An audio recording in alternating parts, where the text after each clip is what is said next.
దీంట్లో ఏంటి సేవా విభాగం అనగానే నాకు ఇంకొక విషయం కూడా వచ్చింది. ఇప్పుడు సామాజికంగా మనం చూసినట్లయితే అంటే అనేక విభాగాలు పనిచేస్తూ ఉన్నాయి. ముఖ్యంగా ఈ రోజుల్లో మన modern education system what ever మన మెకాలయ విద్యా విధానం అనగా ఇంకేది చెప్పినా దీని కారణం చేత అని అనొచ్చా అనరాదా నాకు తెలియదు. కానీ అనేక అంటే లాస్ట్ ఒక 10 సంవత్సరాల కాలం మనం చూసుకున్నా కూడా దాదాపుగా 1,50,000కు మించినటువంటి ఆత్మహత్యలు జరిగాయి కేవలం పిల్లలవి, స్టూడెంట్స్వి, చదువుకుంటున్నటువంటి విద్యార్థుల ఆత్మహత్యలు. స్టిల్ ఇప్పటికీ ఐఐటీలో, ట్రిపుల్ ఐటీలో, పెద్ద పెద్ద విద్యా సంస్థల్లో కూడా మనం చూస్తున్నాం పిల్లలు ఆత్మహత్యలు చేసుకుంటా ఉన్నారు. దీనికి కారణం ఏంటి అంటారు? అండ్ దీనికి సంబంధించి ఆర్ఎస్ఎస్ ఏదైనా పనిచేస్తుందా విద్యార్థులకు సంబంధించి? సో ఆర్ఎస్ఎస్ ఏం పని చేస్తుంది అన్న దానికి మటుకు ఫస్ట్ ఒక మాట అని తర్వాత మిగతాది మీరు అడిగిన చెప్తా. ఆర్ఎస్ఎస్ ఎప్పుడు కూడా అండి డైరెక్ట్ ఆర్ఎస్ఎస్ ఏది పని చేయదు. ఇది ఫస్ట్ అందరూ అర్థం చేసుకోవాలి. అసలు ఆర్ఎస్ఎస్ పని ఏ పని చేయకపోవటమే ఆర్ఎస్ఎస్. అనేక ఇష్యూస్ ఉన్నాయి. ఇప్పుడు మీరు చేస్తున్నవన్నీ కూడా ఆర్ఎస్ఎస్ చేస్తున్నవి కాదు. ఆర్ఎస్ఎస్ ఎప్పుడైనా మార్పు గురించి పనిచేస్తుంది అంటే ఆర్ఎస్ఎస్ యొక్క వేరే విభాగాలు అంటే వివిధ క్షేత్రాలు అంటున్నామే, అది పరివర్తన గురించి పనిచేస్తాయి. ఆర్ఎస్ఎస్ కేవలం వ్యక్తి నిర్మాణం తప్ప ఏ పని చేయదు. మీరు ఆర్ఎస్ఎస్ ఎందుకు మతం మారుతూ ఉంటే మీరు ఎందుకు చేయరు అంటే ఆర్ఎస్ఎస్ అది పని కాదు.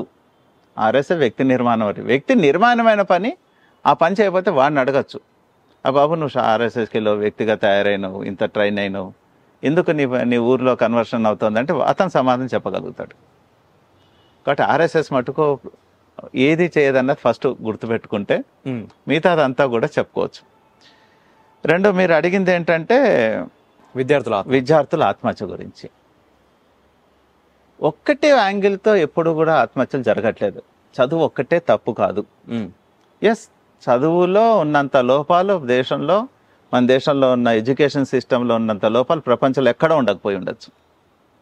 అదొక సబ్జెక్ట్ అది. ఎందుకంటే మనకి పనికిరాని చదువు ఏదైనా చదువుతున్నాం అంటే భారతదేశంలోనే ఉంది. దీనికి పనికిరాదు. ఇది నా జీవితానికి ఒక్క పైసా నేను చదివిన చదువు నాకు ఉపయోగపడేది కాదు. ఇది సపరేట్ సబ్జెక్ట్. ఇది ఎట్లా ఉపయోగపడట్లేదు ఏమిటి అన్నది తర్వాత దీని గురించి డిస్కస్ చేయొచ్చు. ఉదాహరణకు చెప్పాలంటే నేను నా 8th క్లాస్ 9th క్లాస్ నేను ట్రిగ్నోమెట్రీ చదివా. నాకు జీవితంలో ఎక్కడ ట్రిగ్నోమెట్రీ ఉపయోగపడుతుంది?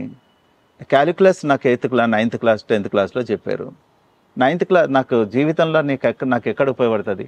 ఇంజనీర్లో చెప్పవలసిన విషయము 10th క్లాస్లో చెప్పాము, 10th క్లాస్లో చెప్పిన విషయము ఇంజనీర్లో చెప్తాం. ఉల్టా జరుగుతుంది అంతా. ఇది ఎడ్యుకేషన్ సిస్టంలో. రెండోది కేవలం ఇంతే కాకుండా ఎడ్యుకేషన్ అంటే వివేకానంద వ్యక్తి నిర్మాణం జరగవలసిన ప్రక్రియలో ఎక్కడ మన ఎడ్యుకేషన్ సిస్టంలో లేదు. అంటే ఒక మంచి వ్యక్తి కావటానికి ఏదైతే వాల్యూస్ నేర్పించాలో అది మన దగ్గర లేదు. కేవలం మార్కుల గురించి చదువు తప్పిస్తే మిగతాది లేదు. సో దీని కారణంగా విద్యార్థులలో మీరు అన్నట్టుగా జీవితం అంటే ఏంటో తెలుసుకోలేకుండా, జీవితంలో కష్టం ఏంటి, సుఖం ఏంటి, ఇది తెలుసుకోకుండా చాలా గ్లాస్ కేర్గా అంటారు అట్లా పెరుగుతూ వచ్చారు. అయితే ఇన్ని రోజులు ఇన్ని సంవత్సరాలు మరి ఎట్లా పిల్లలు అందరూ ఆత్మహత్య చేసుకోవాలి, ఈ మధ్య ఎందుకు పెరుగుతుంది అంటే క్వశ్చన్ రావచ్చు. బేసిక్గా ఏమైందంటే ఈ వ్యవస్థ ఈ రోజు వరకు కాపాడింది ఏంటంటే కుటుంబ వ్యవస్థ. ఈరోజు బలహీనమైనది ఏంటంటే కుటుంబం. ఒకప్పుడు మన ఇంట్లో మన తాతగారు, అమ్మగారు, లేదా అమ్మమ్మ, నానమ్మ, వీళ్ళు, మామయ్యలు, అందరు అత్తలు అంతా కలిసి ఒక కుటుంబంగా ఉండేది. నాకేదైనా కష్టం వచ్చినా లేకపోతే ఇంకోటి ఏదైనా ఇబ్బంది అవుతున్నా ఇంకోటి ఏదైనా కానీ వాళ్ళ కౌన్సిలింగ్ ఉండేది, వాళ్ళ యొక్క భరోసా ఉండేది నాకు. ఇది మేజర్ నా మీద ప్రభావం ఉండేది ఆ రోజుల్లో. కాబట్టి ఒక విధంగా అది కోల్పోయాం. ఈ రోజు లేదు. న్యూక్లియర్ ఫ్యామిలీస్ అయిన తర్వాత అది కోల్పోయాం. రెండవది ఏం జరుగుతుందంటే ఇప్పుడున్న స్థితిలో కూడా నాన్న అమ్మలు ఎవరైతే ఉన్నారో పేరెంట్స్ వాళ్ళు కూడా అంత గొప్పగా పిల్లల్ని ఈ విషయాలలో మాట్లాడటం, డైలాగ్, పిల్లాడితో ఏ వయసులో ఏం డైలాగ్ చేయాలి, ఎలా మాట్లాడాలి, ఏం చెప్పాలి, ఏ ఇంట్లో కూడా అది కనబడట్లేదు ఈ రోజున. కేవలం ప్రభుత్వాలు ఎలాగైతే ఫెసిలిటీస్ కలిగిస్తాయో, ప్రభుత్వం పనే అది. ఫెసిలిటీ కరెంట్ ఇవ్వాలి, రోడ్ వేయాలి, హాస్పిటల్ పెట్టాలి, స్కూల్ పెట్టాలి, ఫెసిలిటీస్. పేరెంట్ కూడా అదే పని చేస్తున్నాడు ఈ రోజున. వాడు బూట్ కొని ఇచ్చామా, అది కొని ఇచ్చామా, బైక్ కొని ఇచ్చామా, వాచ్ కొని ఇచ్చామా, సెల్ ఫోన్ ఇచ్చామా, ఇదే ప్రేమ అనుకుంటున్నాడు పేరెంట్ కూడా.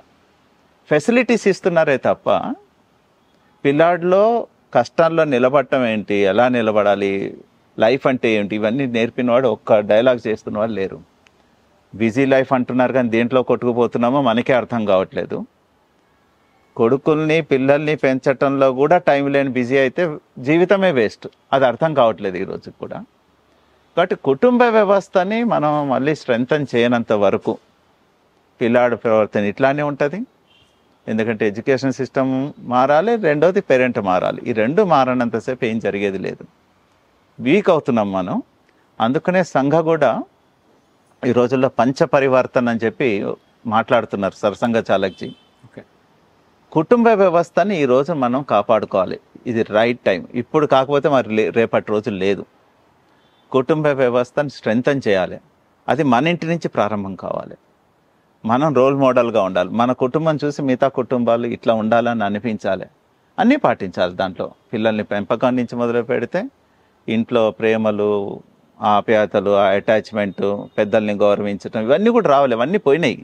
తల్లిదండ్రులనే గౌరవించట్లేదు, తల్లిదండ్రులనే పట్టించుకోవట్లేదు పెద్ద అయిన తర్వాత. ఇవన్నీ పోవటం మన వీక్నెస్. అది హిందుత్వానికి చాలా వీక్ అది. సో అది కుటుంబ వ్యవస్థ బాగుండాలి. పంచ పరివర్తనలు ఇది మెయిన్ ఎజెండా తీసుకుని పనిచేస్తున్నాయి. Okay sir.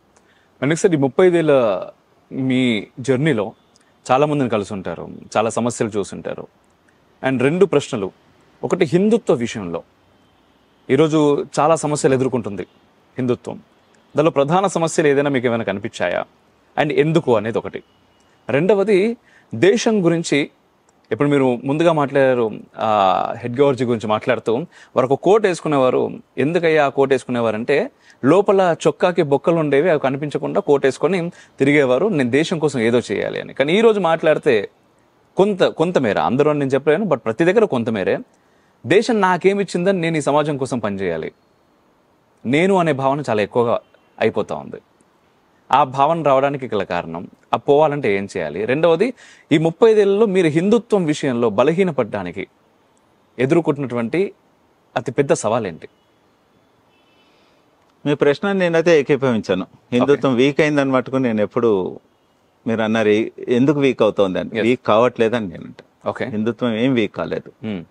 ఈ రోజుకి హిందుత్వం అప్పటికన్నా ఇప్పుడు వెరీ స్ట్రాంగ్. భారతదేశంలో నేను ఇక్కడిదే చెప్తున్నా. ఓకే, సంఘ ప్రారంభానికి ఇప్పటికున్న హిందుత్వంలో లాట్ ఆఫ్ డిఫరెన్స్. చాలా కాన్ఫిడెన్స్ ఉంది, చాలా మార్పు వచ్చింది. సంఘ ప్రారంభానికి ముందు చాలా బలహీనతగా ఉండేది, కానీ ఇప్పుడు అట్లా లేదు. సో హిందుత్వం చాలా స్ట్రాంగ్ అయిందండి. అది దాంట్లో ఏమీ లేదు. కొన్ని లోపాలు అయితే ఉన్నాయి. లోపాలు అప్పుడు ఉన్నాయి, ఇప్పుడు ఉన్నాయి. అప్పుడున్న లోపాలు ఇప్పటికీ కూడా 100 సంవత్సరాల తర్వాత తగ్గట్లేదు ఏంటని అడగచ్చు మీరు. అండ్ వన్ మోర్ థింగ్, హిందుత్వం స్ట్రాంగ్ అంటే ఏ విషయంలో స్ట్రాంగ్ అంటున్నారు మీరు? హిందుత్వం స్ట్రాంగ్ అంటే మీ డెఫినేషన్ ఏంటి? హిందూగా నేను మొదటే చెప్పాను, సంఘ ప్రారంభానికి ముందు మోతీలాల్ నెహ్రూ గారు, నేను హిందూ కాకుండా నన్ను గాడిద అని పిలవండి పర్వాలే కానీ హిందూ అని మట్టుకు అనకండి, అంత నైరాశ్యం ఉండేది. వీర సావర్కర్ గారు అయితే హిందుత్వం గురించి హిందూ మహాసభ పెట్టిన వారు, హిందుత్వం గురించి అంత మాట్లాడిన వారు.